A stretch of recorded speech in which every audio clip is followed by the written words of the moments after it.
So first, before we begin, I would like to bring up our Vice Mayor Moss, who would like to say a few words to welcome us to the group.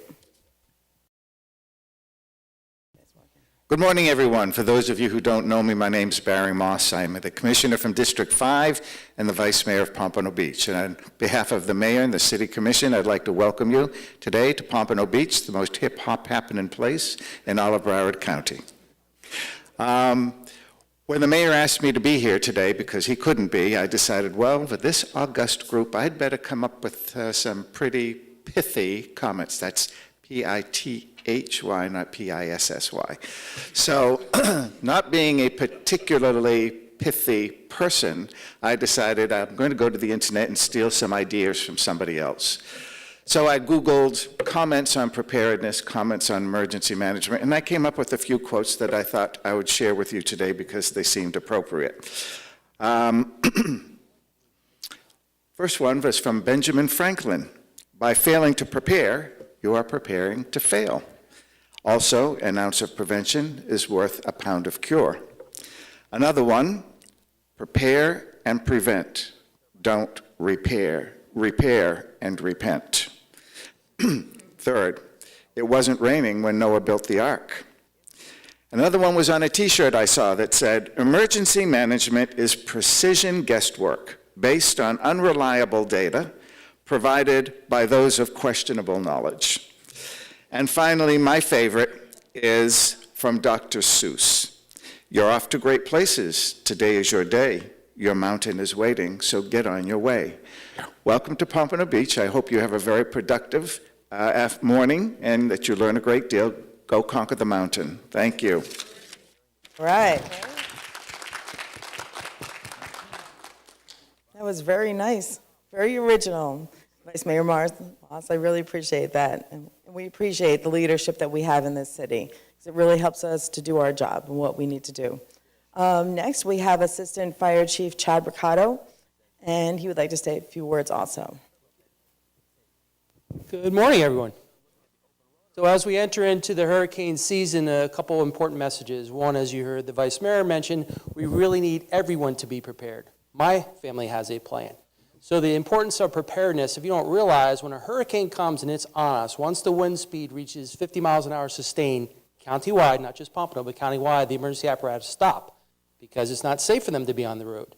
So if you don't have an emergency preparedness plan and you're not prepared, you're going to be one of those emergencies that is going to be sitting in the queue waiting for us to be able to get back out on the road. You know what else people don't think about is during a hurricane, all the other emergencies never stop. Pompano Beach Fire Rescue runs 30,000 calls per year. You break that down, that's a lot of calls per day. So there are still people with strokes and heart attacks and abdominal pain. Those calls all still keep going on. So if we're not preparing properly, we're adding to that burden. My experience, I've been in the fire service for 30 years, is there's usually 100 to 200 calls right after we get the all clear to go back out and respond. So if you can imagine that 100 to 200 calls we have to clear out. If you're not prepared and you're not ready for that hurricane, you are increasing the likelihood that your response is going to be prolonged. You're part of our resiliency. This is a partnership, all of us together. That's why I said to you, my family has a plan. We're asking you, we're certainly not telling you, we're asking everyone to have a plan so that the community is resilient, so when that hurricane comes, we can prioritize those people with those higher needs and get all those calls cleared out. It's actually quite difficult. And the other message I have for you is be informed. You're being here today, you're listening to this recording today, is part of being informed. By being informed, you know when a hurricane is coming, you know what to do, you know how you should prepare, and then you know what to do after the storm comes, because there's quite a bit to do at that moment as well. So two simple messages. Please be prepared and please be informed, and we'll be there to service you as much as we can as a fire rescue system. And again, I thank you very much for being here today. Thank you, Chief. Really appreciate the support that we get. For our agenda today, welcome, welcome, welcome, because that shows that you're taking steps to be more prepared, and that will help you in the long run. Staying connected with us, we have Ms. Sandra King, who will be doing that section about all the different tools that we have available to us to make sure that we're getting information before, during, and after a storm. Be ready, get a plan. That's going to be my section. Imagine that. And then picking up the pieces, debris. We have Mr. Russ Ketchum, our solid waste manager, who will be presenting that. And last but not least, our keynote guest speaker is Mr. Rob MOLLEDA, right here. And he's a warning coordination meteorologist for the National Weather Service out of the Miami office. And Rob is a tremendous partner of ours. We are in nonstop contact pretty much when there's a system out there.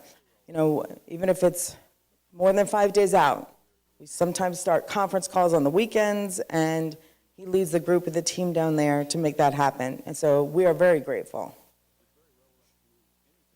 Blue sky planning. Anyone here know what that is? My husband asked me what that was last night, and I thought everybody knew what that was. Blue sky planning. We want to plan now. There's no storms out, all right? There's nothing pending. So we're in the calm. We're in the non-chaotic state of mind of, oh boy, I don't have enough time to do everything I need to do. So this is the time you use on sunny days to plan. And I put Kimberly's season forecast, not to get in on National Weather Service at all, but it only takes one, because you'll hear me say, and even in the Pelican wrote a little piece on it of how I felt about that. Everyone at this time of year, what are the numbers? How busy is the season going to be? And I said, doesn't matter. It doesn't matter, right? We shouldn't be doing anything different every year based on those numbers. You know, they can be used as a possible planning or guiding tool, but it really only takes one, right? Hurricane Andrew, you've probably heard me talk about that. Hurricane Andrew, small system, but it was a Cat 5, and it was an A storm in August. So people got complacent. They're like, oh, it's a slow season. We're not going to see anything. You know, don't let your guard down. Be prepared, and once you're prepared, then you feel more comfortable with any situation. Because, you know, we get the attention for hurricane season, but it's really all hazard. All hazard. So what you do now in your planning activities will help you throughout the entire year. And look, hurricane season is June 1 to November 30th. All right, that's 6 months. Some things can happen before, some things can happen after, right? We have other things going on. There's tornadoes. All you have to do is turn on the TV, right? Tornadoes and floods and fires and so forth. And we've had everything, even from a pandemic possibility. So there's things that can happen. So being prepared will help you through anything. Save money now. Okay, this is very, very important. That's why I put it on the first slide. The disaster preparedness tax holiday begins tomorrow, and it runs through June 6th. And this means, so tax-free on any hurricane disaster supplies. They changed it from being hurricane to disaster supplies, which I agree with. So that's tarps, it's generators, it's batteries, anything that you can use, and a lot of these, you know, Lowe's, Home Depot, but even grocery stores and so forth are doing that also. So I really would recommend that, because you'll save money immediately. And it pays to prepare, because every dollar that you spend saves $6 in the long run. And what is that? That's mitigation. Mitigation means lessen the impact of a disaster. And how you do that is by retrofitting your home. You can have less damage. You can have less damage to your roof, your doors, if you're preparing in advance. The money that you spend, they used to say 1-to-4 ratio. Now it's 1-to-6. They're saying that you really are saving a lot of money for the dollars that you spend. With that, I'm going to transition now to Sandra King, our Public Communications Director, before, during, after, and staying connected.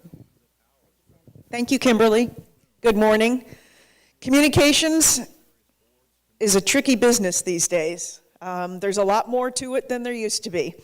If you remember, if you're old enough, when there was a storm, the power went out, the TV went out, and everybody sat around a radio listening to what was going on AM radio. That was the only way to get information. Now, obviously, we've got cable, we've got internet, things have really progressed. And it's starting to get a little tricky, and I'll tell you why. One of the things we do, the first thing we do is we put out press releases. That goes in my shop out to over 100 locations from Miami to Palm Beach. Radio, television, newspapers, private publications, bloggers.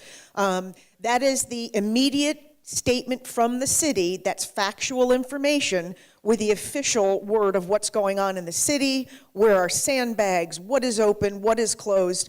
I'm putting press releases out on a regular basis. These press releases also go to Broward County.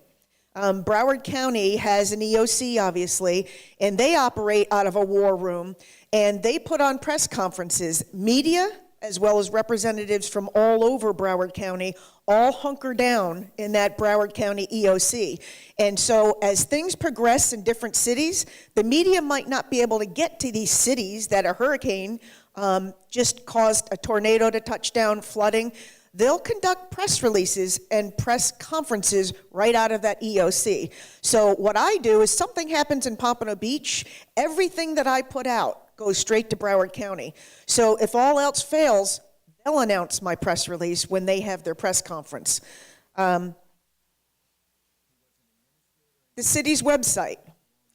We have, obviously, that's the homepage of our website. Should we go into a hurricane, this website then changes to emergency mode. We'll have a scroll going across the top. We'll have every page with an emergency notification. Click here for hurricane information. Well, luckily, we have a wonderful emergency manager, Kimberly Spill, who on her page, if that's not enough information, that is everything you will ever want to know about being prepared, and that's on the city's hurricane page. So what we do is, you can look at this all year long. This video will be on here. Every single thing that you need to know about hurricane preparedness is on that page. Should we have a hurricane, should something happen, everything turns into emergency mode. The front page of the website will have nothing but updated hurricane information as it relates to Pompano Beach. Interestingly, it used to be that you watched it on television or heard it on the radio. And so what are the news covering during these storms? It's not Pompano Beach's sandbags. It is where that tornado touched down, where the family lost their lives, where the flooding is. Somebody shot somebody because they're trying to get a generator, and so that's what the news is covering. Our internet now is fabulous because if people want information about Pompano Beach, they don't have to sit and wait for it to come on Channel 7. They can go right to our website, and I can start putting messages up there. Our webmaster, Matt James, is in the house. He sits there, and he's at home, and he's on call 24/7. I communicate with him from the EOC around the clock 7 days a week during an emergency. So that website is updated 24/7. Code Red. Code Red, if you don't know, is the telephone emergency notification system that people sign up for. Should there be a pending storm or an emergency message that needs to get through, we will call people. It is a network, a computerized network that will send texts, emails, and call your phones. And that's your home phone, your office phone, your cell phone, your kid's phone, your parents' phone. It doesn't matter. You can sign up as many phones as you want. Should there be an emergency message, all of that will go out in seconds. This actually allows us to use GIS, and we will map certain areas if we need to get a message out. We can do citywide. So Code Red is an important way to get messages via telephone. What is this? It's our new app. The My Pompano app. Let me tell you a story. I learned about how life has changed. When I was in Palmer giving a presentation, we were giving a GeoBond presentation, and there was a huge audience, and a woman got up and she said, I would like to complain about how you didn't put any information on your website during the hurricane. And I happen to know my webmaster was in his driveway for 3 days getting everything on 24/7. We were so on top of that storm. I said, ma'am, we had everything. She said, you had nothing. And I'm embarrassed. And I'm not going to fight in front of 400 people, but I'm not sure what it is. Can you tell me what you did? She said, yeah, it had all those little dots that went down like that. And I said, ma'am, that's not the website. That's the app. She said, same thing, right? What came to my mind was not she didn't know what she was looking at, but it didn't matter. That's where she went to get her hurricane information, and it wasn't there. that's on me. So I looked at her and I said, you know, it will be from now on. So I think the takeaway from that is it doesn't matter where people want their information now. Now they're going to go to Twitter. They're going to go to Facebook. They're going to go to the website. They're going to go to the app. It doesn't matter. So now the trick is keeping up with everything. Keeping up with Twitter. We're out there constantly. Let me tell you, if you think that it is not something you want to get into, we get hundreds of thousands of people looking at our Facebook page, sharing our messages. Our Twitter goes out on a regular basis. You can see the followers, and it's absolutely amazing. If there's something of interest, 42,000 people just like that in 30 minutes. Share, read, comment. We comment back around the clock. So again, if this is where people want to get their information, then it's got to be updated like everything else. So now the idea is put it everywhere. Get it everywhere you can as fast as you can, because that is what people are looking for, and that's what we're aiming to do. From the old-fashioned, get on the phone and call the media, to tweeting, and putting everything out. We're going to do everything we can to make sure our residents are informed and that Pompano Beach residents know during a storm, during an emergency, they know exactly where to go and they'll get all the information they need. Thank you for your time.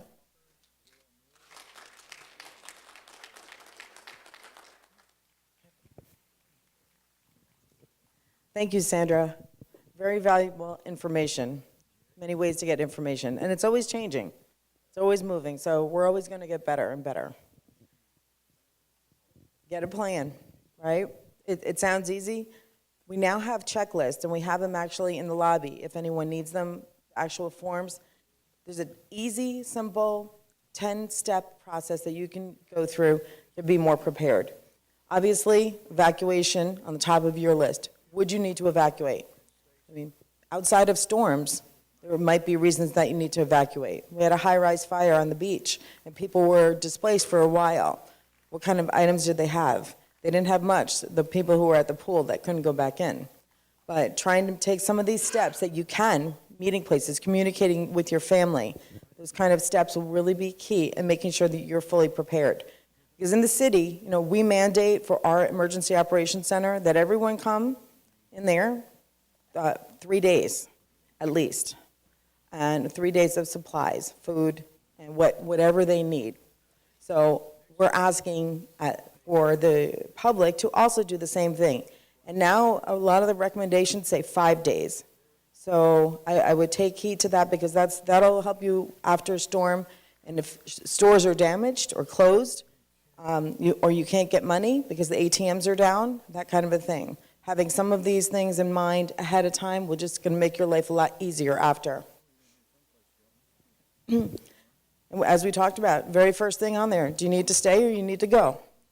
Right? If you're in an evacuation zone and we declare a mandatory evacuation, it's time to go. Our teams, our staff, especially on the beach or the mobile home areas, our staff goes into lockdown. When tropical storm force winds are sustained, that's when everyone should be in their safe place. It could be a friend's house. You don't necessarily have to go to a shelter. Go to a friend's house. You don't necessarily have to go out of the state. I mean, we all saw Irma, right? Everyone was trying to leave the state. How did that work out? Didn't work out too well. They would go to Tampa, and then it would start to go to Tampa. They came back over here, and then the poor people in the Keys couldn't get in, couldn't even get up here because of the traffic. So if you're going to go early. Hotels, friends' houses, shelter is a place of last resort. They do not supply bedding. They have some emergency cots available, but those are usually for people who have special needs and who might need them. So there's a list on with the form that we have, and it's also online at the web page that Sandra showed, listing everything that you might need. So your special family considerations. I can't tell you what you need to have in your pack, right? And kind of your go kit. If you need to leave right away, you need to know what you need to bring, right? I mean, if it's medicine, if it's something for someone in your house that has a special need, only you are going to be able to define what that is and what your needs are. You could actually kind of do a 3-day exercise in your house and say, is this something I would bring? Is this something I could get? You know, when all stores are closed, there's no fuel, you can't get easy access to cash machines because their power is out. You know, having those kind of steps in mind, have at least some smaller bills of cash, because those you'll be able to go to. Maybe the pizza guy with the gas oven is still working. Those kind of things. Obviously, don't forget your pets. A lot of the shelters now, there are 3 shelters now that are pet friendly. Last year there was only 1. Last year we also had only 14 general shelters. Now the county's opening 33, or they have 33. Not all 33 will necessarily open. They make that call at that time. That could be a little confusing, and that is why it will be very important to listen to the media at that time and what we're putting out, because what shelters are open and when they open, and you'll see most of our shelters are in newer schools out west. The state has requirements for what shelters should be and look like, and the technical, specs for them. So we have one in Pompano Beach, just west of US 1, that's slightly outside of the evacuation zone, but it holds a smaller capacity of people. So just keep those kind of things in mind. It's there, but having one, it's probably the most east location you'll find in Broward County. The Vulnerable Population Registry. This is something we're really trying to push out to everyone. This is something that we use as a planning tool. If you have a special medical need or a situation which would require you to have or need extra assistance, possibly after a storm, we want you to register for this. Because if it's ice that you need to put on your, you have to have your medicine on ice. It has to be refrigerated. Has to be cooled. We want to know about that because we might be able to help. Now, of course, it's all going to depend on our level of devastation, but that's also when we lean on the county and the state and the feds to say, hey, we're going to have these needs, and we know that these people are going to need our help. And at that time, we even have a CERT volunteer group, if you've heard of it, Community Emergency Response Team. That's a free training that we give and we provide here under the fire department. We have them go out and say, knock on the door and check on people. And that would be the list that we would start with. So if you know people, when I talked about adopt a neighbor, if you know someone that might be valuable for, let them know, because it's a phenomenal planning tool for us. It doesn't guarantee a service. However, we will be checking on you, or someone will be checking on you as soon as at all possible. Debris removal, et cetera, as soon as we can get to you. Staying connected. Sandra King did a wonderful job of showing all the many ways that we stay connected. And obviously things go down, right? Communications can be lost.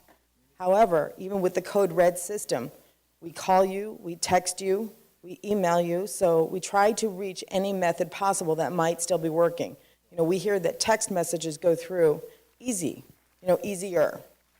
If the phone lines are even down. So we're just trying to put out those options. So Code Red, the emergency notification system, we're going to use that before and after a disaster, and that'll help you. If we need to, if we don't have water pressure and water lines are down, we don't have water from the faucets, we'll put out something saying, okay, we're going to open up a point of distribution in a park area, and this is where you can go to get water, tarps, food, whatever it is that we need as a community.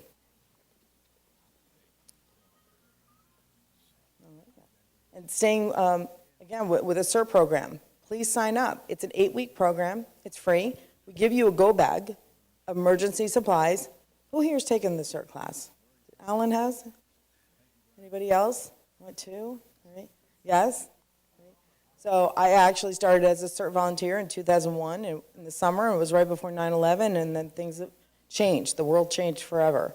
It's a valuable training, and we teach you everything from disaster preparedness, medical operations, with simple life-saving techniques that you can use, cribbing, disaster psychology, and even terrorism awareness. There's a lot, and then we do a nice drill at the end, and it's fun. And then we bring those people back. They're part of our family now. They're part of our group.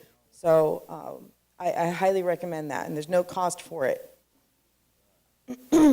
Next, we'll turn this over to Mr. Russell Ketchum to talk about debris, picking up the pieces. I just got one slide here. Fancy. Anyway, I'm Russ Ketchum. I am the solid waste manager for the city. And obviously, I'll be talking about garbage. I'm going to talk about debris. I'm going to talk about all that good stuff. How do I advance this? Is it this? Ha! I'm going to put it down because otherwise I'm going to click something and it will go off. So, we have a storm. By the way, before I get going, their mailing went out. We have a hurricane debris brochure. It was being mailed out, started being mailed out last week. So it's going to be arriving in a mailbox near you. It's going to be mailed out to all the residents and so forth. So you don't have to take a bunch of notes. But I did want to tell you about, we get a lot of calls. So a storm comes on, and what we always stress is don't wait till the cone till we're in that big X. You know, storm's coming on. Oh, I think I'm going to trim my bushes now. Gee, I've been putting it off for months, and now it's the time to do it. No, it's not the time to do it. Time to do it is now, June, July, before the storm. Don't do it when it's an active. And typically in Florida, it's going to be August, September, October. Those are our active times. So do it now. This is how you want to place the debris out. You want to segregate the debris, separate the vegetation from the couches, from the hazardous materials. Again, this is going to be in a brochure. The brochure is going to be out, by the way, if you didn't get one in the mail or you want it a little bit sooner, it's going to be at City Hall. It's at all the facilities, the civic centers. We print out billions of these things. We just, we can't tell it enough. So before the storm, you want to trim all your stuff. Okay, trim it up, get it out. Let's clear the streets, clear your palms, clear your yards. We get a lot of phone calls before the storm of the people that put it out. Oh my God, I got a coconut. It's going to fly through my window. Fun fact, it takes about 200 miles an hour to lift the coconut off the ground and throw it through your window. And as I tell everybody, at that point, you have other things to worry about. It's not the coconut, it's the mailbox, it's the neighbor's dog, it's everything coming through your window. So don't worry about your coconut. Let it go. Let it lie. Better yet, don't trim it. Let it be on the tree. It's okay. If you've ever watched some videos and take a look at YouTube, you'll see a palm tree will almost lay down flat and then pop back up. It's amazing. So now the storm comes and goes.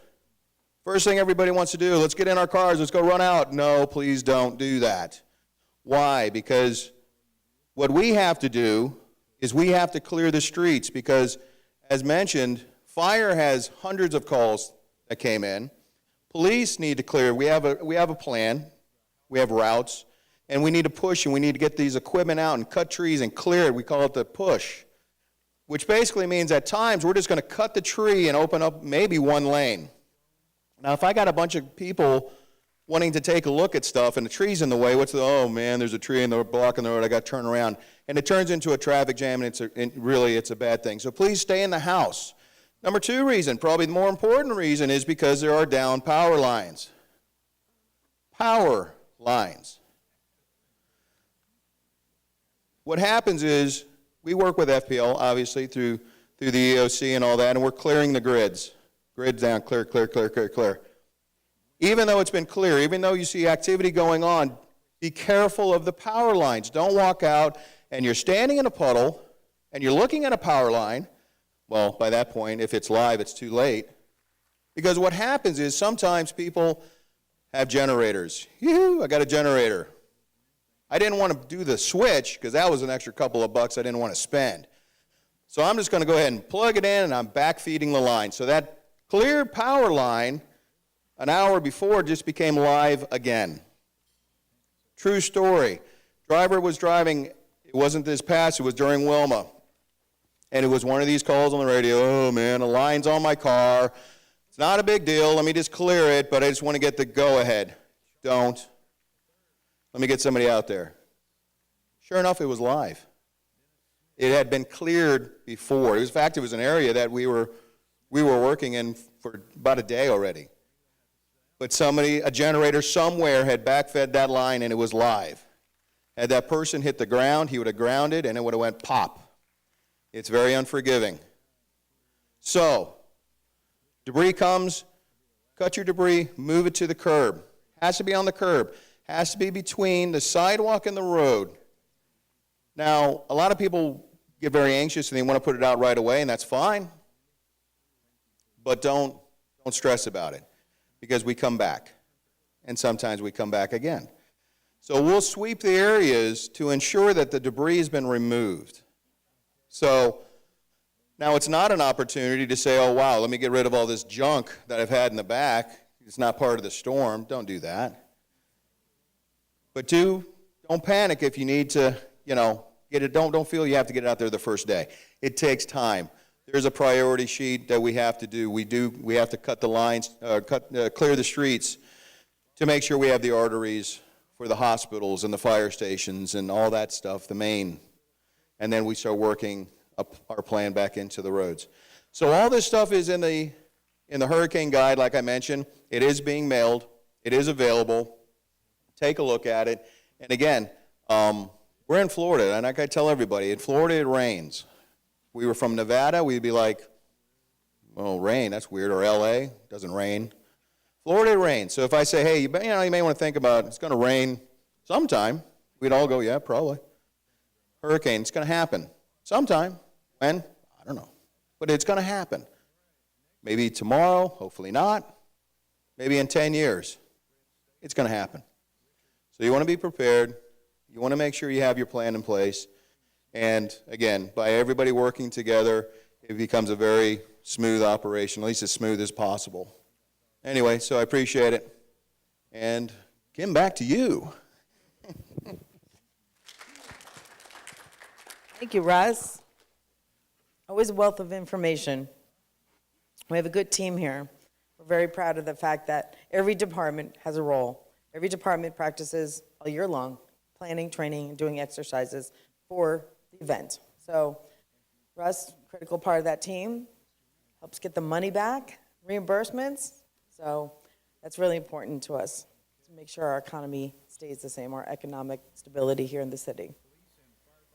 Next, I would like to welcome our keynote speaker, Mr. Rob MOLLEDA. You are up if you are ready. National Weather Service out of the Miami office, and he is the Warning Coordination Meteorologist. Thank you very much.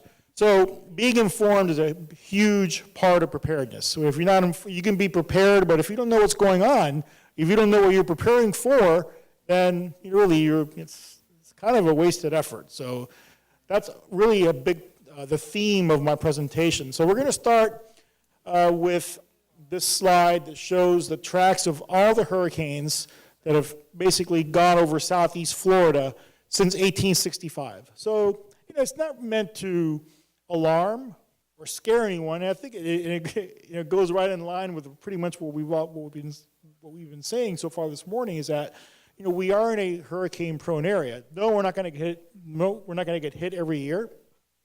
We may even go a couple decades without being hit, or we might get hit 2 years in a row, or maybe 3 years in 5. That has happened before. So there's no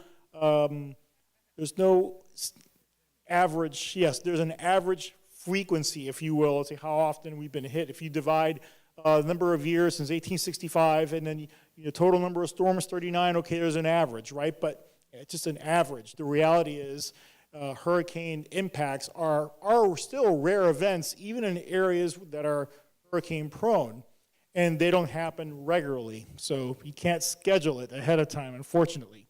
You just have to be ready every year. So this is the outlook, and Kimberly, I like Kimberly's outlook a lot better as far as what we should take away from this, because it really only takes one. Now, this outlook is an indicator of the total number of storms that are expected to form with at least a reasonable level of confidence between June 1 and November 30th in an area that goes from Africa all the way to North America. So we're talking thousands and thousands of miles. We're just a little speck in that entire region. So keep that in mind when you look at these numbers and you see the outlooks and people talk about them, and, say, wow, it's, looks like it's going to be a really bad year, or they're just calling for an average year. Well, in an average year, which is what these numbers reflect, these numbers are pretty close to the long-term average number of storms in the Atlantic Basin during hurricane season. Keep in mind that in an average year, we have 6 hurricanes. Those are weather systems with maximum sustained winds of at least 74 miles an hour. Of those 6, in an average year, we have 3 major hurricanes, somewhere in the Atlantic Basin. And major hurricanes, our winds, have contained maximum sustained winds of at least 111 miles an hour. That's an average year. So just because, I know it doesn't sound scary sometimes when you say, well, it's going to be an average year. Yeah, but an average year, depending on where you are, depending on where the storms actually form and where they go, an average year might be bad. So that's why when you hear the expression, it only takes one, and I know it's you hear it a lot, that's why. And we don't have any skill in forecasting individual storms weeks or months in advance. In other words, we can't really tell you now. It looks like Florida really looks particularly, vulnerable in August or September. It looks like the weather patterns are going to set up a certain way. We don't have that skill. Maybe sometime in the future we will. We don't have that right now. So we just have to be ready, and especially when storms are beginning to form, or at least the weather systems that may lead to a storm formation, when those start to take shape, and it's usually about 7-10 days, sometimes even 2 weeks if it's a really, really well forecasted event, that's really about as good as we can do. So that's why it's important to stay informed and stay updated as the season goes on. Don't just rely on the seasonal outlook and then just forget about it. We got to stay informed at least once a day. Check that tropical weather outlook, or at least whether it's on the news or on the Hurricane Center's website, hurricanes.gov. You can get the latest information very quickly that way. These are the list of names for this season. We've already gone through one, and that was that subtropical, or a kind of a hybrid system, if you will, that was off the coast of, actually just like southwest of Bermuda back a couple of weeks ago. Really had no consequence, no impact on anyone, thank goodness. So there are the names, and the next one on the list is Barry. Okay, so the factors that we look at as far as on a seasonal scale, we look at things such as the El Nino or La Nina, which are basically water temperature cycles in the Pacific Ocean that influence weather patterns worldwide. So it's not just about the temperature of the water in the Pacific Ocean that's a big deal. It's how that impacts or affects weather patterns on a global scale. And one of the things that an El Nino does when it is present during hurricane season in the Atlantic Ocean, it does tend to limit or at least slightly suppress hurricane activity.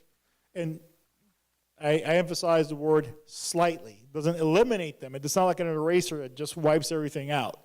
It makes conditions a little less conducive for storms to form, but storms still form during El Nino years.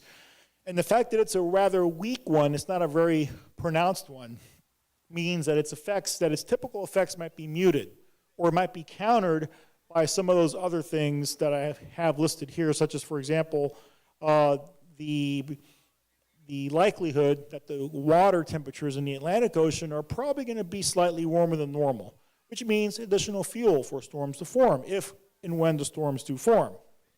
And also, there might be the possibility of some stronger tropical waves coming off the African coast during the peak of the season, which is basically August and September. So those are things that we'll be watching as the hurricane season progresses, and we'll be providing updates on that. And again, just a reminder that we really don't have any skill in telling you months in advance which areas might be more likely to be hit in that particular season. Now, anyone, in an area like South Florida, those of us that have gone through hurricanes, know that tropical storms and hurricanes are multi-hazard impact events. In other words, it's not just about the wind. Yes, the wind is probably what gets the most attention, and that's because hurricanes are categorized by the wind speed. So in other words, the reason we call a tropical cyclone a hurricane is because the winds in that system have reached at least 74 miles an hour sustained somewhere in that storm. So yes, the wind is important, but we can't lose sight of the other impacts, the other hazards of the storm that are common in every hurricane, such as flooding from rainfall, flooding from storm surge, and tornadoes in the outer rain bands. So depending on where you are relative to a hurricane landfall, you could experience any, or maybe even most of those. If you're a coastal location, you could experience storm surge in addition to all the other things there. If you're an inland location, well, maybe you don't have to worry about storm surge, but you do still have to worry about the other things like wind, rainfall flooding, and tornadoes. We're all familiar, or at least we've all at least seen this. The hurricane categories are otherwise known as the Saffir-Simpson wind scale. Goes from 1 to 5. So with the category 1, for example, we have winds of 74, that's maximum sustained winds, of 74 to 95 miles an hour. And as you go up the scale, of course, the winds go up. But you notice there's a description of damage for each category. So each of those categories, the damage descriptions are either dangerous, devastating, or catastrophic. So there's no such thing as a mild hurricane. There's no such thing as a hurricane that's not a big deal. Yeah, in a relative sense, of course, Category 5 is much worse than a Category 1, right? I mean, that's just, we're not going to hide that. However, a Category 1 on its own does quite a bit of damage and can be deadly if proper precautions aren't taken. Here's another way to look at the power of the wind, or the potential power of the wind as it relates to damage. So let's say Category 1 is the baseline, not that it's 0, but it's kind of the baseline. So Category 1, causing very dangerous winds and will cause damage. But as you go up the scale, that's the potential damage increase from one category to the next. Look how it increases. It increases exponentially, not linearly. So the power of the wind, so that wind speeds do matter, especially once you get to Category 3 and higher. That's what we call major hurricanes. So yes, Category 1 and 2 winds are damaging. Category 3, 4s, and 5s are potentially catastrophic as far as the type of damage that they can do. Again, it's potential. Not every structure will experience the same level of damage with a certain wind speed. Depends. There's a lot of factors. The condition of the home, whether you have shutters, whether the building's been properly maintained, other factors such as wind blockage, wind funneling, etc. That's hard to predict for every single house or every single structure how the wind is going to impact that building. So we look at these, we describe this in a general sense. So that's why, when you get to Category 3 or higher, in other words, what we call major hurricanes, so a major hurricane means Category 3, 4, or 5, those account for only 21% of all U.S. landfalls. So they're not the majority of storms that make landfall, but they account for 83% of all the damage. So that's direct, at least in part, or at least in most part, due to the fact that just the power of the wind and its potential for damage. But we don't want to only focus on the wind. So the Saffir-Simpson scale only pertains to wind. The other hazards don't necessarily follow the same damage potential based on the category of the storm from a wind perspective. So in other words, a Category 1 hurricane may not be a huge damage producer from a wind standpoint, but might still produce a lot of flooding. And we're going to talk about several of those examples here in a little bit. So with any tropical system, whether it's a tropical storm or a hurricane, flooding is usually going to be a concern. For coastal areas, storm surge is an additional concern, and a big one, depending on the exact track of the storm and what areas are most vulnerable from storm surge. So we'll talk about that here in a little bit more detail as well. Here's an example of the mismatch, if you will, between the wind scale and the other hazards. This satellite picture you're seeing here is of Hurricane Florence back in September of last year.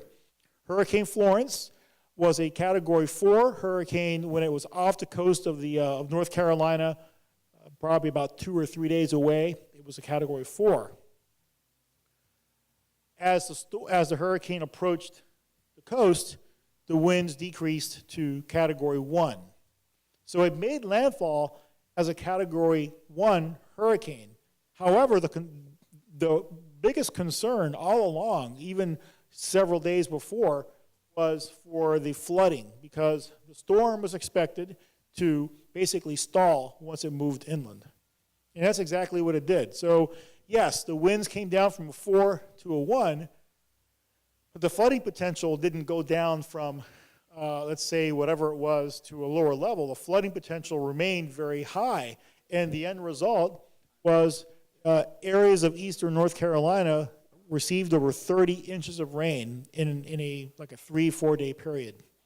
So the end result of that was, actually there's a picture of that later, it shows the flooding.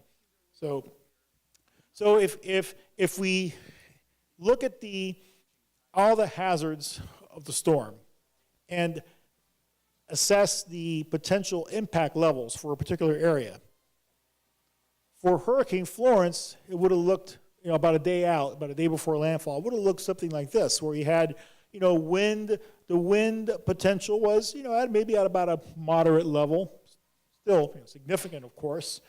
But look at the storm surge and rainfall. The purple, the bars all the way up to the top, that's the highest impact level. So it didn't really matter so much at the wind level, that the wind threat lowered some. The rainfall, flooding, and the storm surge threat still remained very high, or at the highest level.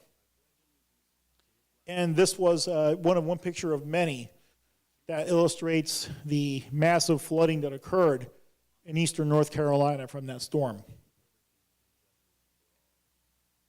So I'm going to go over a few hurricane myths, and I'm not saying that everyone or even most people believe in it or believe these myths, but it's we hear them from time to time. Whether it's you hear them on social media, or maybe these are long-standing myths that maybe some friends or relatives might have. So we'll go over a few of these here real quick. First one is, and this is an important one. I've never had flooding in my neighborhood, so I won't evacuate. So evacuation order goes out. And you're like, hey, wait a second. I've lived here 30 years. I've never had any flooding. So I'm not going to evacuate. It's not going to happen. It's never happened before. Well, and I mentioned this before, hurricane impacts are quite rare for any one particular spot. It's not a yearly occurrence. It may only, depending on what era you're in, you may only get 2 or 3 hurricanes in a 30, 40-year period. That's possible. At least as far as a direct impact in your location where you actually live. So don't base your expectations solely on past experience, because every storm is different. When we say that, we really mean that. Every storm has unique characteristics, and very small changes in let's say the track of the storm or the size of the storm relative to your location can make a huge difference in what you experience. We can go over many examples of this. I'll just mention one. A lot of people still remember Hurricane Andrew back in 1992. Kimberly mentioned it earlier. That was a category. It ended up being a Category 5 at landfall, and it made landfall in South Miami-Dade County. Now, about 3 days before landfall, the forecast was for the hurricane to make landfall a little farther up the coast, maybe up around Palm Beach County. As the days went on, that forecast track gradually shifted south. So imagine if Hurricane Andrew would have only been, say, 30 miles farther north. And 30 miles is not much. When you're talking about meteorology, when you're talking about hurricanes, a 30-mile shift is not much. It's actually very little. in the grand scheme of things. But for us here, 30 miles in that case, and it would have made a big difference between, receiving maybe some Category 1 gusts to potentially receiving a major hurricane. That was the difference right there. So, so Andrew, using that example, we did not get we didn't get the worst case scenario with that storm. However, the next one, we may not be so lucky. You can't assume that every storm is going to behave the same way. Most of them, maybe, but not all of them. And it's that one that won't, or the two that won't, that we need to be ready for. Just ask the people in Homestead, Hurricane Andrew. They'll tell you that. 3 days before, they didn't think they were going to get hit. Well, guess what? They did. Hurricane Irma, 4 days before, and we're going to see some examples of that. The forecast track had the storm going right along the east coast of Florida. Well, it made a slight shift to the west as the days went on. It ended up passing about 90 miles west of here. So we weren't too bad here, but over on the west coast, we weren't so lucky. So again, it could very easily be us on the losing end next time. So we can't, again, don't base your expectations and your preparation solely on past experience. Storm surge is, I think, the biggest example of this, because storm surge is such a rare event for any one location, even more so than the wind, because it is a very localized part of the hurricane, of a landfalling hurricane. And despite that, it's the #1 cause of deaths in hurricanes. 49%, historically speaking, 49% of all deaths in hurricanes are caused by the storm surge, the flooding caused by storm surge. So the storm surge, as you see there in the description, is produced by the water as being pushed to shore, ocean water being pushed towards the shore and inland by the winds of the hurricane as that storm makes landfall. So you think of it as a very high tide or a storm tide that, in a major hurricane, a direct major hurricane landfall could be 7, 8 feet, maybe even higher above normal or above the predicted tide as it makes landfall. So if we have the core of a major hurricane making a direct landfall in Broward County, especially near Pompano Beach, we are going to have a storm surge on the coastline of 7 feet or more. Now, that hasn't happened here in Broward County, especially in this part of Broward County, probably since 1947. That was 1947. We had a Category 4 hurricane, which made landfall pretty much right here in this area, in the Pompano Beach area, and there was a storm surge that was about 7 to 10 feet that moved inland, or moved on shore and then penetrated inland. Some reports indicated that it made it as far west as Federal Highway. So you're probably thinking, I don't remember ever seeing a storm surge in Pompano Beach. Well, it's been a very long time, but we are a coastal community, so it certainly can happen. The potential is there. It just requires a storm that goes directly over us, and we've had examples of that in the past. So again, we have to, when that situation does arise, we have to take it seriously. Hurricane Irma, I mentioned before, Irma ended up passing the center of Irma about 90 miles to our west. So we didn't get the worst part of the storm. But Irma was a large storm. So even though we were 90 miles away from the center of the storm, we still had some storm surge, even as high as 3 feet along the Broward County coastline, right in the Barrier Islands. We had about 2 to 3 feet. So that's certainly enough to cause problems. Certainly, it's not something that should be just, brushed away or not really paid much attention to. Had Irma been even 30 or 40 miles closer, so, something as little as that storm surge would have been higher. We would have had maybe up to 5 feet or so. Who knows? 4 to 5 feet. And every inch or every foot certainly makes a big difference when it comes to water over ground, in contact with the ground, moving. So that water is not really still. You're looking at a still picture. But in a hurricane, the winds are going to be pushing that water. There's going to be waves on top of that water that are going to be moving inland. So it's like moving the beach. You're transporting it temporarily inland. So that's why, we definitely have to take this, the storm surge threat seriously, especially when the storm surge warnings go up and evacuation orders are issued. So here in Broward County, the evacuation zones are pretty simple. Zone A, or the first zone that's likely to be ordered to evacuate, would be the barrier islands. So everything, between the oceanfront and the intercoastal waterway. Zone B, or the second zone, is a yellow one. That's the one that goes from the intercoastal waterway west to US 1, or federal highway.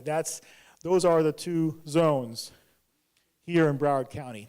And these evacuation zones are based on storm surge models. So in other words, there is science going into it. It's not just some guess. There is science going into this. So these models simulate or tell us what the potential is for how high the storm surge could be, and also how far inland that surge could penetrate based on the detailed elevation studies that have been done. So we put those two together, and that's where we come up with these evacuation zones. And for every storm that's threatening us, we run those models to say, okay, to have an idea of exactly, or not exactly, but how much storm surge could we get from that storm, assuming it stays on a certain track, or if the track ends up coming closer to us, and we need to prepare for that possibility. And we're going to talk more about preparing for not just one scenario, but preparing for the potential of different scenarios when a storm is approaching. We'll talk. Just hang on to that, because we're going to come back to that here in a little bit. Okay, another myth, and I think we've already covered this one pretty well. Tropical storms and Category 1 storms, no big deal. Well, I think we've already shot that one down, right? The wind is only part of the story. And I mean, I already mentioned Hurricane Florence. I'm going to mention another one, Hurricane Harvey, another huge flood maker in Texas, in the Houston area in southeast Texas back in 2017. That one, Hurricane Harvey, was a major hurricane, but down in the southern part of Texas. So there was a lot of wind and storm surge down in the southern part of the state, but in the Houston area itself, they didn't even get hurricane force winds there. But the flooding was massive, and I'm sure you all remember some of those pictures, some of the images coming out of that area of the massive amount of flooding from 40, 50 inches of rain that fell over a several-day period. Hurricane Sandy is another one that a lot of us remember. Back in 2012, made landfall up in the northeast U.S., New Jersey, New York area. That was a Category 1 from on the wind scale, but massive flooding and a lot of deaths due to the flooding. Now, we don't even need a storm with a name, or at least not a tropical system, if you will, or a tropical storm or hurricane, in order to get a lot of flooding here in South Florida. I mean, on a large scale, yes, we do have our frequent downpours in the summer, or really any time of the year, that can produce localized flooding here in Pompano Beach and other areas. But we can have, for example, like a tropical wave or a tropical disturbance that's not quite, doesn't meet all the characteristics required for it to be a named system, yet it can still dump a lot of rain on us. And we had an example of that in October of 2000, where we had a tropical disturbance came out of the Caribbean, moved over South Florida. It was trying to develop into a tropical storm at that time, but it didn't actually do so until it got north of us. But even though it didn't have a name as it came over us, it still dumped about 18 inches of rain in less than 24 hours. So the end result was these pictures here, these are just pictures from across South Florida of the massive amount of flooding that occurred. And this water stuck around for a couple of days. It wasn't your typical summer downpour where it rained really hard for a couple of hours. Streets got filled with water, and then a few hours later, the water was gone. This water actually hung around for a while. So we ended up giving it a name. That name was a no-name storm, for lack of a better name, because it had such an impact and it was so memorable. A lot of people were affected. A lot of people, cars or vehicles were stranded.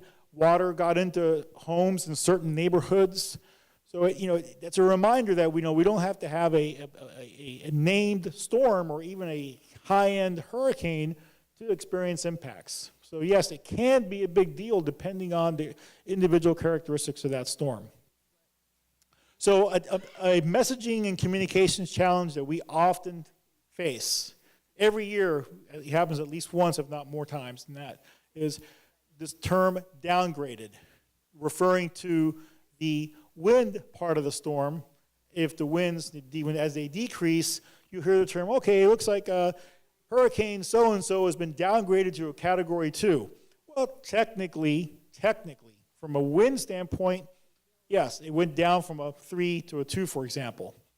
But when it comes to the impacts, to the hazards, especially the other hazards that don't specifically pertain to that category for the wind, there's really no downgrade often. In fact, I gave you the example of Florence, Hurricane Florence last year. Even though the winds decreased from a 4 to a 1, the flooding impacts remained very significant, very severe. As we know, when hurricanes or tropical systems make landfall, the winds start to decrease. So technically, again, purely scientific talk here, yes, there is a downgrade of the wind, but when storms make landfall, the flooding threat continues. We saw it with Hurricane Harvey. So we want to be careful when we see messages like this, and unfortunately it does happen in the media sometimes. You'll see these headlines. The latest, Florence downgraded to a category 1. What do you think the message is? What do you think the takeaway a lot of people are going to get from that is? It's not so bad anymore. Wow, it's been downgraded. Okay, not too bad. Well, we know that wasn't really the case as far as from an overall hazards perspective. So again, keeping in mind, the wind is only one part of it. There's much more to hurricanes and tropical systems than just the wind. So stay focused on the hazards. Keep focused on those life-threatening hazards. And the term only a category 1, well, here are the stats since 2010 on category 1 hurricanes that have made landfall in the U.S. and the amount of damage and deaths that they've caused. So yes, it's not just only category 1. They are impactful, unfortunately, deadly storms in their own right. Okay, another one. One more. Actually, there's 2 more. The cone has moved past my city or neighborhood, so I'm good. No problem. I'm sure all of us do. All of us look at the cone. It is actually the most viewed information or the most viewed map on the Hurricane Center website. In fact, I don't even think it's close. Some of those guys over there have told me some of the stats. They keep track of the stats on exactly when people go to their website, they can track what pages people are visiting and for how long they stay on that page. And by far, the track and cone map is the one that gets the most views. And most people, or at least a lot of people, only use that. They only look at that and nothing else. It A little bit about the cone. The cone, you can say, has been on kind of really a permanent diet ever since it came on. We first started using it in the early 2000s, or maybe like right around 2000, I think, when it came out. So there you see the size of the cone in 2019, the cone for this year, which is the red one. And then the purple line was a cone in 2004, the blue is the 2009 cone, and the green is the 2014 cone. So the cone is getting smaller every single year, from year to year. The reason for that is, as our forecast accuracy continues to improve, as we get more accurate with the track forecasts, the cone gets smaller because the cone represents the possible, or the probable, I should say, the probable track of the center of the tropical system. So in other words, the cone is a purely statistical depiction of where the center of the storm is most likely to track. There's a 2 in 3 chance, and there's a 2 in 3 chance that the cone is drawn specifically so that there's a 2 in 3 chance that the center of the storm will fall somewhere in that area, somewhere within that cone. Now, There's a 2 in 3 chance that it'll be inside the cone. There's a 1 in 3 chance that it'll be outside the cone. 1 in 3, it's not a small probability. It's not that small. I mean, if you think about it. The cone does not take into account the actual size of the storm. The cone is a one-size-fits-all feature that we put on the map for every single system that forms in that year. It's the same size for every storm, same dimensions and all that. Again, because it's only a statistical measure. Does not take into account the size of the storm. It does not adjust based on the meteorology or where the weather systems are at that time. It's always going to be the same exact look for every single storm that's out there, whether it's a small tropical depression or a monster Category 5. So invariably, the hazards are going to extend far from the center in every hurricane, especially the big ones like Irma. Some of the tropical storm force winds extended 150 miles in one direction from the center.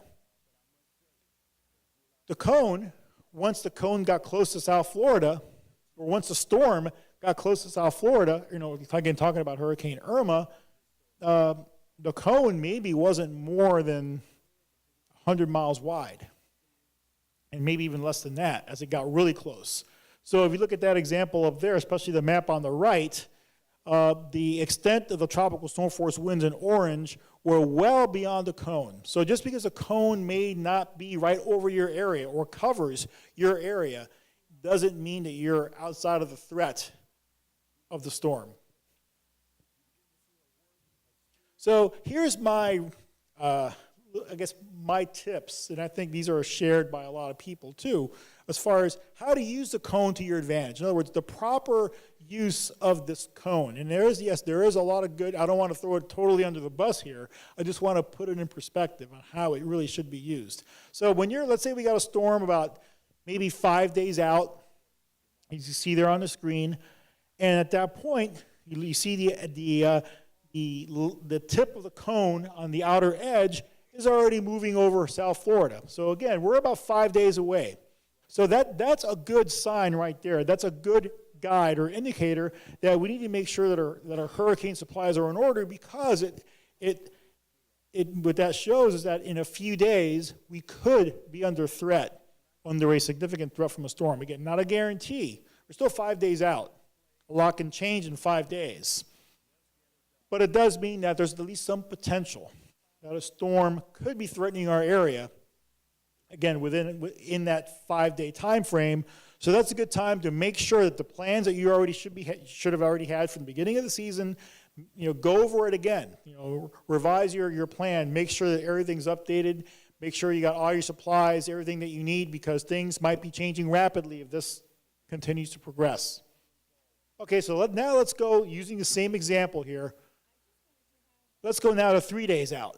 So 3 days out, we're still right smack dab in the middle of that cone. In fact, the white part of the cone, which is a 3-day cone, is getting closer and actually is already moving over us as well. So at that point, a hurricane watch is imminent. Maybe it will be issued within the next several hours. So at that point, it's really time to seriously think about, okay, I need to start to actually implement the plan, start to go through those steps that you're going to need to take. All right, so we're again 3 days out. Threat's increasing. Now we're about 36 hours out. So at that point, the cone on that map is shifted west of South Florida. But you see red lines covering the entire coastline of the state. Those red lines indicate that there's a hurricane warning in effect for South Florida, yet the cone is west of us. What happened? Well, the only thing that maybe happened was the track of the storm is shifted a little bit to the west, but what's also happening is the cone gets smaller as it gets closer to us. Why does the cone get smaller? Because as the storm gets closer to us, the options or the area the track that storm could take, it narrows, right? So, because as we get closer, we're more confident as far as where the aerial coverage of where that track could go. It still can vary. but it's on a smaller area. So it's all relative. So just because the cone moves away from you doesn't mean that the impacts go away, especially when you get close in. Within 36 hours, the cone really loses its significance because the cone gets smaller, but the storm doesn't get smaller. So when it matters most, right, when we're really under the gun, when the conditions are expected to deteriorate, that's when the cone pretty much loses its significance as far as how we should be preparing and what information we should be using to guide our preparations off of. So instead of the cone, once you get to that watch and warning phase, within 48 hours, once you're inside 48 hours, there's really a lot more information out there that you should be looking at, and that I know Kimberly and her staff look at in conjunction and coordination with our meteorologist at my office, and also in coordination with the other emergency managers. We share, and this, by the way, is information I'm going to show you is not just shared secretly with them, it's actually out available for anyone to look at. So we have threat maps that we produce with every advisory that give you additional localized information that you can use to properly assess your level of threat in your area from the different hazards of that storm. So we're going to talk about that here, but one more myth is the storm was supposed to go over Pompano Beach, but it ended up going over Homestead, Hurricane Andrew example. Or vice versa, right? Oh, the hurricane was supposed to go over, the hurricane was supposed to hit the Keys, but it actually hit Broward County. That was a bad forecast. Or the storm was supposed to be a Category 1, but it ended up being a Category 3. Well, again, this goes partly to your past experience. We talked about the Andrew example earlier. We talked about the Irma example earlier where, a very slight shift in the track of the storm can make a big difference in who gets what, who gets the worst part of the storm and who gets slightly missed. So again, we don't want to, this goes back to the point about not basing your expectations or your preparation on past experience alone. Here's Hurricane Irma, the example of our last hurricane impact from 2017. I know the map's a little hard to see, but we got the hurricane down on the lower right off of the coast of Hispaniola, and at that time, this was 3 days before the storm made landfall. The center of the track at that time, the forecast had the center of the storm going right over the east coast of Florida, basically moving right over Pompano Beach. Again, it was a forecast, a 3-day forecast. So, understandably so, we were really concerned, right? We were taking a lot of action already at that time. Here we zoom in. This was, again, the 3-day forecast. So you can't see Florida that well because the cone covers the entire state of Florida, at least the Florida Peninsula. Well, the next line I'm going to show you on here, that line that just popped up on the left, that was the track Irma actually ended up taking. Notice it ended up going on the west or the left side of that cone. Inside the cone still, but on the left side of it. Okay, so that meant that, how did that translate as far as what we experienced? Well, what that meant was we missed the worst part of the storm here in southeast Florida in Broward County and Pompano Beach. However, that wasn't the case over in Naples, Marco Island. But is every storm going to do that? No. Sometimes we end up being on the other side. We end up being the unlucky ones. So the 3-day forecast for Irma, in this example here, had an error of about, the average 3-day forecast has an error of 100 miles. That's the average. So if you take all the hurricane forecasts over the last 5 years, the average is about 100 miles. So that's what the cone is kind of reflecting. So Hurricane Irma was inside of that normal error in that 3-day time frame. So 100 miles is, again, that's a pretty big difference in who gets what and who misses it, or who misses it and who gets the worst part of it. So because we have to take into account the fact that there could be variations, and there will be variations in the actual track of the storm relative to its forecast, relative to the forecast and relative to the cone, when we properly assess the level of threat from that hurricane, we have to take into account a variety of different potential tracks that it might take. In other words, we're looking at different scenarios. The word forecast, right, or the word prediction means that we're trying to tell you what's going to happen in the future. What determines what actually happens? Well, there's a lot of things that can determine what happens to something in the future, whether it's a weather system or something else. And a lot of those factors can't be predicted 100% or can't be seen in advance. So we have to assume when meteorologists prepare a forecast, we have to assume that there's going to be some variations. We have to assume that there's going to be some alternate scenarios, not just the scenario, not just that forecast line, that skinny black line that, as Max Mayfield used to call it, but the potential for alternate realistic scenarios. Here's an example. Who remember, well, I'm sure a lot of you remember Hurricane Charlie back in 2004. That was the year that we got hit by 4 hurricanes in the state of Florida. The first one that hit Florida that year was Hurricane Charlie. Charlie, there you see the white line. That was the forecast track about 36 hours before landfall. So the center of that track was taking it right over Tampa Bay. Tampa Bay area where there's a couple million people. They were understandably very concerned. This was a major hurricane forecast that hit Tampa Bay area, a very vulnerable area as far as storm surge is concerned. But all those lines, all those other lines that just show up there and move along that track, those are the alternate scenarios that we evaluate with every forecast. Those are realistic options, if you will, or realistic alternate scenarios as far as where that storm could track. And every one of those alternate scenarios would drastically change the impact, what is actually experienced in a particular area. So let's say you're that black star.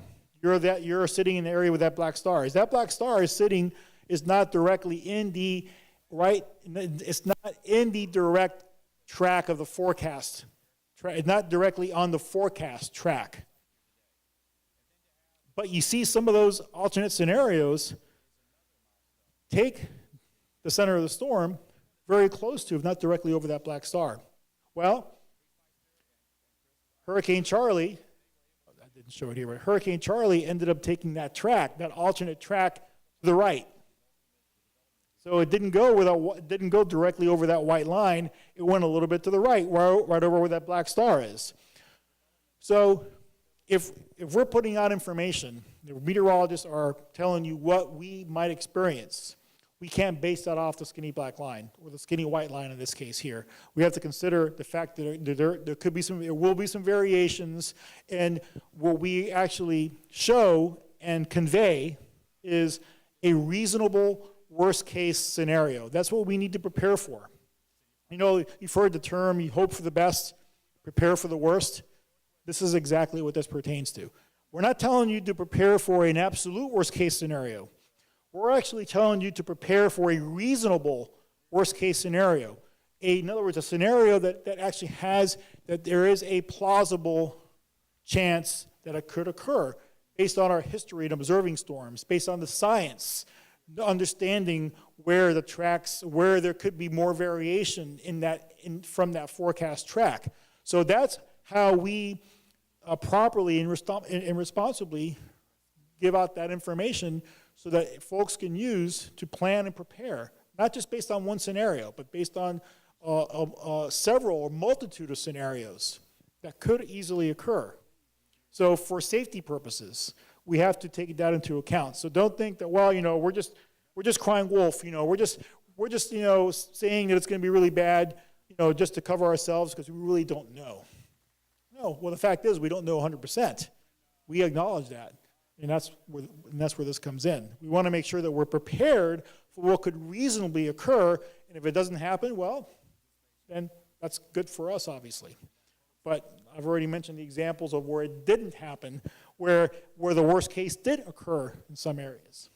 So the information that I'm going to show you here, which is available on our website, weather.gov/Miami. That's the website for the South Florida office of the National Weather Service. It's where I work, and in addition to getting your day-to-day weather information there all year round, when there's a hurricane threatening our area, we're going to be prominently displaying or linking these maps that you're going to see here that actually go into a detailed, localized description of the potential impacts. So we're going beyond the cone.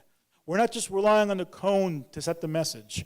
We're actually coming up with these graphics that in a color scale ranging from yellow to purple indicate the level of threat possible from that individual hazard of the storm. So we evaluate the wind threat, the storm surge threat, the flooding rain threat, and the tornado threat for basically a large geographic area with every hurricane center advisory.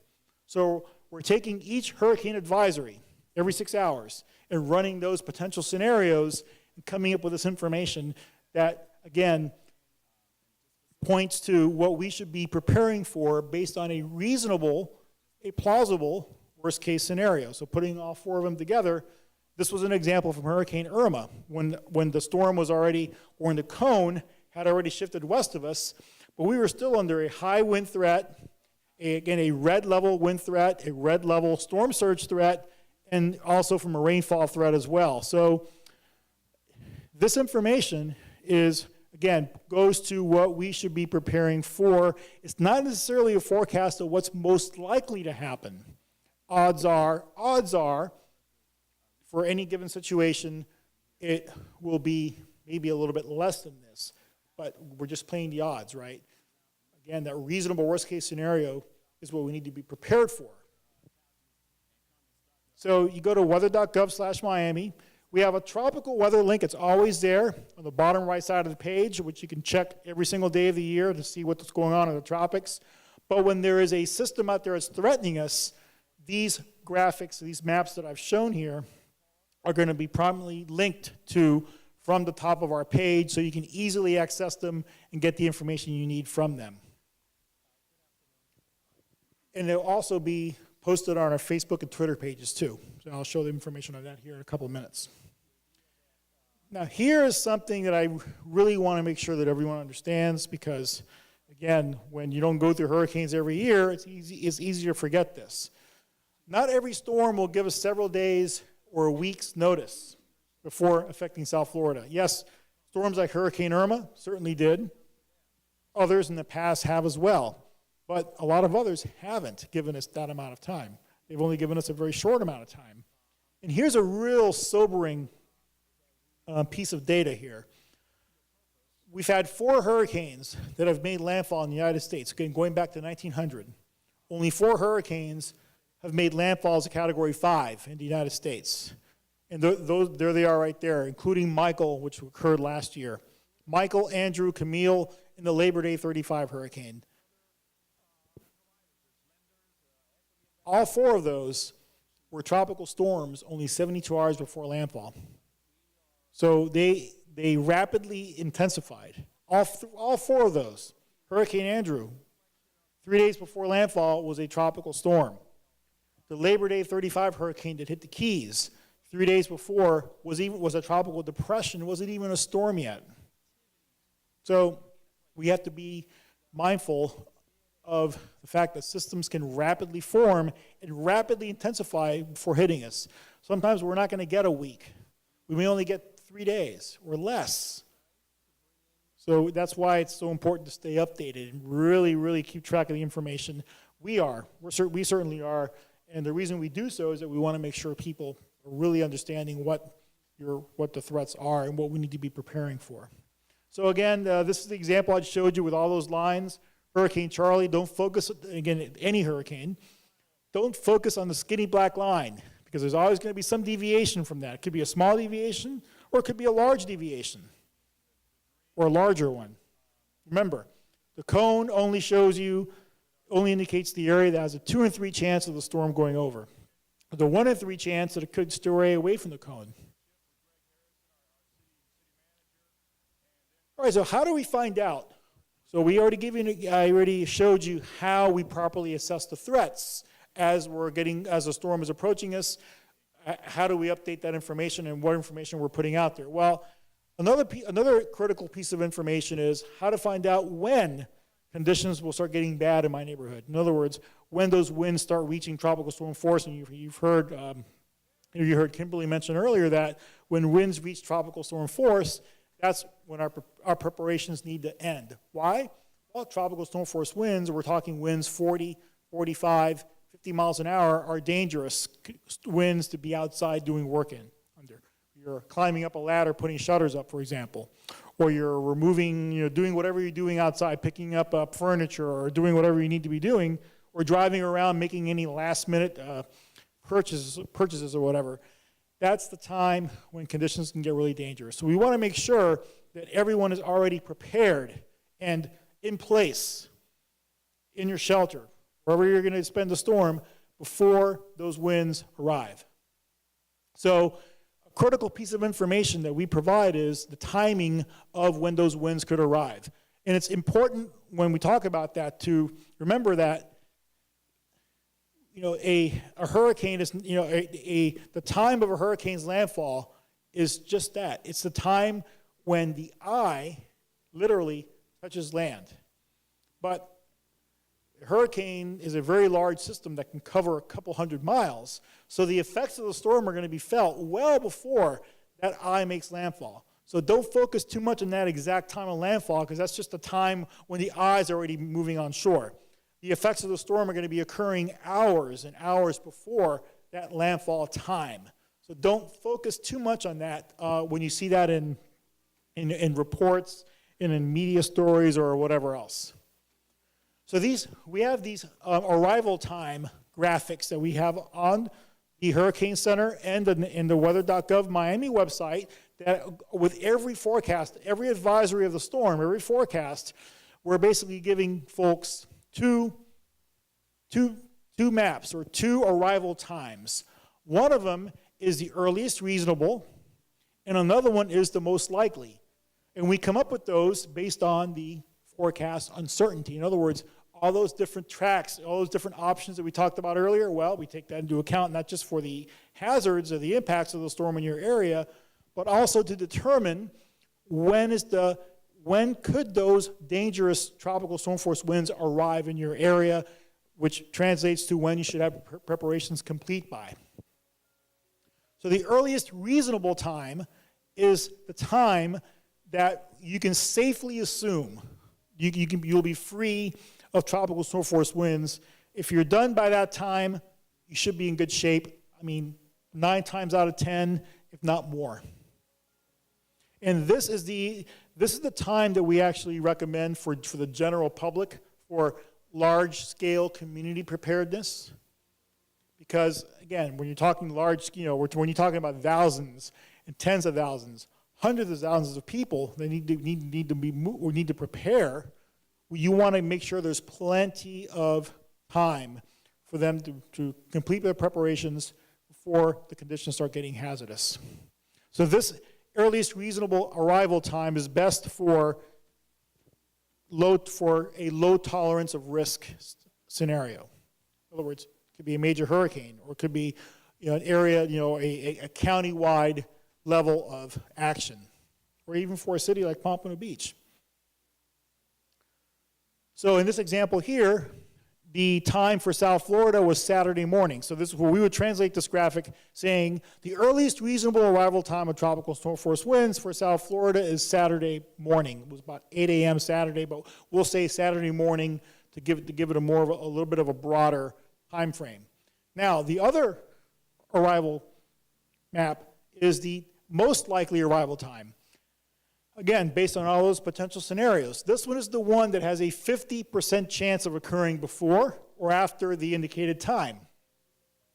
So this one is okay if you can tolerate more risk. In other words, let's say maybe you're doing last minute, maybe going outside to pick up some outside furniture and bringing it in. Or maybe you have accordion shutters, for example, and you want to clear, when do you want to actually close them? Well, this might be an okay time to use. In other words, not to make sure that an entire city or county is ready, but maybe more on the individual scale. But again, it really depends on what level of risk you're willing to assume. So this one has a 50-50 chance. So if you wait until this time, there's theoretically a 50% chance that the winds might actually occur before this time. So when you're about 2-3 days out, the time difference between the earliest reasonable and most likely will be about 12 hours, generally speaking. Not exactly, but more or less. As you get closer in time to the storm, those two times will narrow, will shorten until they're almost the same. At some point, once the storm is just a few miles offshore, by that time we can really hone in on the exact time or a more precise time. But leading up to the storm a couple days before, there's about a 12-hour gap. And I think that's a reasonable time frame. It kind of gives us a little bit of a safety margin, so to speak. Again, going back to that safety margin that we talked about earlier with the reasonable worst-case scenario. Again, the bottom line here is public safety, your safety. Okay, where should you be getting all the latest information? Well, certainly trusted sources. Sandra talked about all the sources of all the information that City of Pompano Beach provides. Get the information from Pompano, City of Pompano Beach. The more local the information you get, the better. So National Weather Service, local media outlets, and local officials. So we want to get as local as possible. It doesn't mean that national media is no good. It's not that. But they're going to be covering the situation on a very large scale. They're not going to be getting down to the specifics, really what we all need to know as a storm begins to threaten our neighborhood. So rely on information originating from local sources. And I already mentioned, Doug, that we have a Facebook and a Twitter page where we post a lot of this information. So if you like to use social media, certainly you can follow us as well. Our username is NWS Miami for both Facebook and Twitter. So really the key to preparedness and being informed is, can you answer these questions here? What are the hazards associated with the hurricane as it pertains to your area? How might they affect me, my neighborhood, and what actions do I need to take to be prepared? And I think if you follow the information we provided here, should go a long way towards answering these questions, especially when a storm is threatening our area. We want to make sure that we remember the watches and the warnings and when those are typically issued. A tropical storm or hurricane watch is issued when those conditions are possible within 48 hours. Same for the storm surge watch. So storm surge watch, tropical storm watch, hurricane watch is within 48 hours. That means that there's a possibility of life-threatening conditions, or whether it's the wind or the inundation from storm surge. As the storm gets closer and the threat increases, then we upgrade to a warning, which means that conditions are expected somewhere in that warning area within 36 hours from either storm surge, hurricane, or tropical storm force winds. And that's really what the public response should be based on. Not strictly the skinny black line, not just strictly the cone, or other similar information. So again, this is kind of recapping here as we wrap up. You've already heard about heeding the evacuation orders, so evacuation orders are issued. Take those seriously. There's a lot of science and a lot of thought and a lot of work that's going on behind the scenes before that decision is made and the information reaches you. We update our forecast every 6 hours. And yes, hurricanes, like all weather, is a part of a continuously evolving process. So forecast scenarios can and do change. Don't fall into this thing that we call an anchoring bias, because that can literally put your life at risk. We're there 24/7. We're up there looking at the information all the time and making updates to make sure that you're getting the latest information and that any changes to the storm are properly covered and properly addressed. So what do we mean? What do I mean by anchoring? Anchoring is the tendency to anchor on one piece of information in decision-making, not accounting for any changes that could occur after or even before that time. So for example, let's say there's a big storm out there. It looks really bad. It's a Category 5 hurricane, and it's heading kind of in the general direction of the United States. Okay, about 4 or 5 days out, okay, it looks like the forecast has the storm maybe staying out over the Gulf of Mexico. Okay, so maybe someone may look at that and say, okay, not a problem for South Florida. That's anchoring, because what can happen? Well, as the storm situation evolves, the track might change, and it might move closer to us. That could easily happen. So we need to make sure that we don't anchor ourselves on only one piece of information. Stay updated. So we already covered or talked about knowing whether you live and work in an evacuation zone. East of US 1, you're in an evacuation zone. West of US 1, you're not. And Kimberly talked about a big part of it is planning. Where are you going to spend the storm? Okay, that's an essential part of all of a hurricane plan. Know where you're going to spend the storm, or at least know whether you live in an evacuation zone, because if you do, you should plan for not being at home. So then you need to plan, okay, where am I going to be? What's going to be my timeline? Am I going to get out of town several days before, hopefully? Or am I going to go to a friend or relative's house that's outside the evacuation zone? All those things we have to think about and go over. So we're starting hurricane season. It's like a marathon, 6 months. And no, not every single day of the hurricane season there are going to be storms out there. There are going to be many times during hurricane season where it's going to be quiet out there, nothing going on, sometimes for even a few weeks. But again, stay the course, because especially as we get to August, that's when the most active part of the season begins, August, September, and October. So we really need to stay ready and stay updated throughout the season, not letting our guard down just because we're going through a quiet period, for example. And yes, hurricanes can strike any year. It doesn't matter what level of activity there is overall. We are in a hurricane-prone area, and we need to take every single storm seriously, every single storm threat seriously, not over-relying on the exact forecast track, and not over-relying on that storm category, because there are other things that are going on. The other hazards are just as, if not more important. I am done. So again, thank you very, very much. Have a safe hurricane season, and good luck.